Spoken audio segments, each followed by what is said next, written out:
And Roger, you said so many great things, and you've been in the game for so long. I mean, literally, I mean, since way before I was born, you've been you've known, you've seen, I guess, this trajectory of the New World Order. And I guess, like I said, I'm a little bit younger than you, just a couple of years. I would think that the installment of the New World Order, when they put the software in, downloaded it, installed it, was 9/11 for me. But for you, when was the New World Order installed, and that's when the game plan said, it's time to go, we're going to become a global country? November 22nd, 1963, with the murder of John F. Kennedy.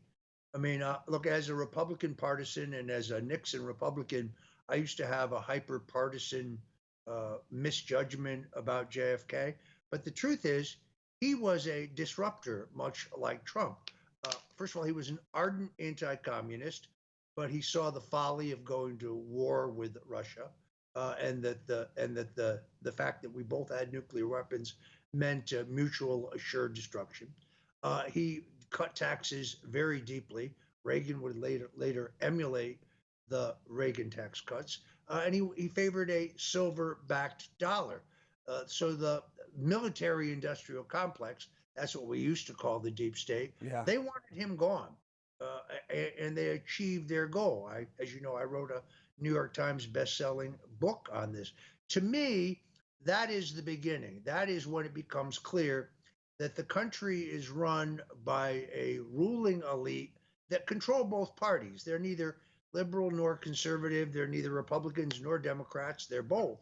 And it's really about money and power and control. So even though I have this sentimental attachment to the Republican Party, the party of Lincoln, the party of Goldwater, the party of Reagan, the party of Trump, I also recognize that both major parties, certainly in Washington, are dominated by these insiders, and they are dedicated to the erosion of our civil liberties, our economic disaster, and policies that can kiss our freedoms bye-bye. So I think that's when it starts. Eisenhower, who, by the way, was a much greater president than people realize, he was kind of boring, which is why I think he doesn't get much credit. But on his way out the door, he gives a speech in which he warns against the military industrial complex. We call them the deep state today. He lays it right out there. And that's who killed John Kennedy. That's who removed Richard Nixon in a silent coup. That's who tried to take Donald Trump out in the so-called Russian collusion hoax. No, and everybody needs to go watch Dwight D. Eisenhower's farewell speech when he was president, and he calls out the military-industrial complex. I'm so fly, I'm aligned with the planes. My grind so refined, I got no time for no games. Ask yourself why.